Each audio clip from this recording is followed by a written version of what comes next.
Halo semuanya, apa kabar hari ini? Kembali lagi di video ini bersama saya untuk membahas hal-hal seputar 3D modeling dan hal-hal menarik lainnya. Semoga teman-teman tidak bosan mendengar ocehan-ocehan saya ya. Dari yang bermanfaat hingga yang receh-receh. Oke, setelah kemarin kita membahas tentang asal-usul topi toga, yaitu dicetuskan, bukan didirikan ya, dicetuskan atau ditemukan atau dibentuk oleh Fatimah Al-Fihri supaya mengingat Ka'bah atau Baitullah.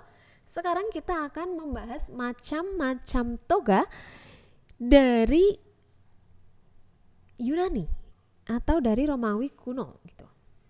Beda ya, maaf. Antara yang Yunani dan Romawi kuno itu berbeda. Oke, kita akan membahas macam-macam toga versi Romawi kuno. Mungkin teman-teman di sini sudah ada yang pernah merasakan bagaimana rasa deg-degannya menggeser tali toga dari kanan ke kiri atau dari kiri ke kanan. Saya tidak merasakan itu soalnya teman-teman. Koreksi ya kalau saya salah. Gesernya itu dari mana? Dari kiri ke kanan atau kanan ke kiri gitu. Oke, kita langsung ke poinnya aja. Macam-macam toga. Ada toga virilis, yaitu toga alba atau toga pura. Bagi orang Romawi, toga putih sederhana ini digunakan untuk acara-acara resmi, dikenakan oleh kaum pria Romawi yang sudah mencapai usia legal, umumnya antara 14 sampai 18 tahun. Tetapi dapat pula pada umur berapa saja semasih berusia belasan tahun. Pemakaian perdana toga virilis adalah bagian dari perayaan memasuki usia dewasa. Oh, kalau di Indonesia atau di kalangan muslim ya, mungkin terutamanya sih kalangan muslim ini tidak memakai toga. Jadi kalau laki-laki sudah dianggap dewasa kalau sudah sunat gitu ya. Jadi berbeda adat ya. Jadi ini digunakan boleh antara belasan tahun, umumnya antara 14 sampai 18 tahun. Padahal di sini dapat KTP aja baru 17 tahun ya. 14 tahun masih dibilang bocil gitu ya. Oke. Next ada toga candida atau candida, yaitu toga cemerlang.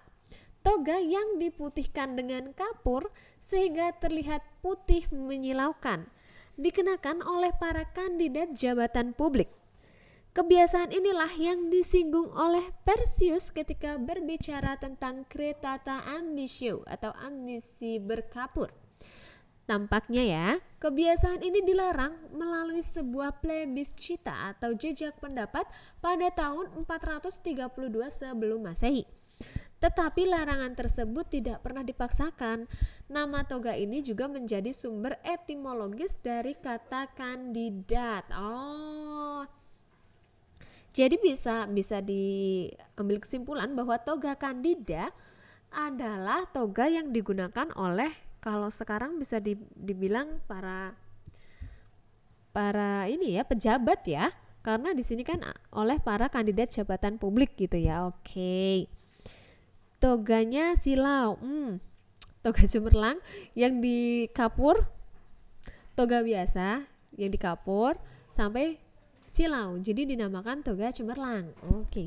Next ada toga praetexta, yaitu toga putih biasa dengan garis lebar berwarna ungu sepanjang tepinya.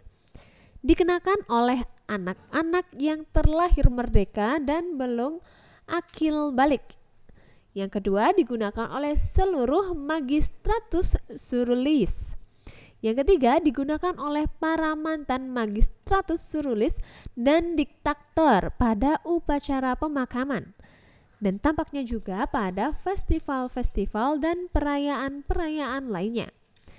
Dan digunakan oleh sebagian imam, para augur dan fratres arvales. Oke. Namun pada era kekaisaran, hak mengenakan toga praetexta kadangkala diberikan sebagai anugerah kehormatan tanpa memandang jabatan resmi si penerima hak. Menurut tradisi para raja Roma, orang-orang yang berhak menggunakan toga prateksta kadang-kadang dijuluki laticlavius, yaitu punya garis ungu lebar. Nama toga ini juga menjadi sumber etimologis dari istilah sastra Romawi, yaitu praetexta. Kalau yang ini digunakan oleh orang-orang bisa dikatakan agak istimewa ya. Jadi tidak sembarangan gitu. Kalau toga virilis kan digunakan oleh kaum pria Romawi yang sudah mencapai usia legal. Jadi siapapun laki-laki Romawi yang sudah mencapai usia legal boleh menggunakan toga virilis. Begitu juga dengan toga candida. Orang-orang yang mempunyai jabatan publik entah siapapun itu boleh menggunakan toga candida. Tapi kalau ini praetexta hanya digunakan oleh anak-anak terlahir merdeka atau belum akil balik. Dan digunakan oleh seluruh magistratus surulis, mantan magistratus surulis, diktator, dan itu digunakan hanya pada upacara pemakaman dan festival-festival perayaan. Oke. Dan juga digunakan oleh sebagian imam, hanya sebagian imam berarti ya. Next ada toga pula. Secara harfiah berarti toga gelap, terutama dikarenakan oleh sidang perkabungan, tetapi dapat pula dikenakan di saat-saat seseorang terancam bahaya atau masyarakat mengalami kecemasan. Toga ini kadang-kadang digunakan sebagai ungkapan protes tatkala Cicero diasingkan. Senat memutuskan untuk menggunakan toga pule atau toga pula sebagai suatu demonstrasi menentang keputusan pengasingan tersebut. Para magistratus yang berhak mengenakan toga praetexta hanya mengenakan toga pura sederhana, bukannya pula. Oke. Jadi toga pun bisa digunakan sebagai bentuk protes atau bentuk demonstrasi. Oke. Next ada toga picta. Toga ini tidak seperti semua toga lainnya, tidak saja diwarnai namun juga dibordir dan diberi hiasan. Toga ini berwarna ungu gelap, dihiasi sulaman dari benang emas. Pada era Republik, toga ini dikenakan oleh para jenderal dalam parade kemenangan mereka dan oleh para praetor urbanus tatkala berkendara dengan kereta para dewa ke dalam sirkus di Ludi Apollinares.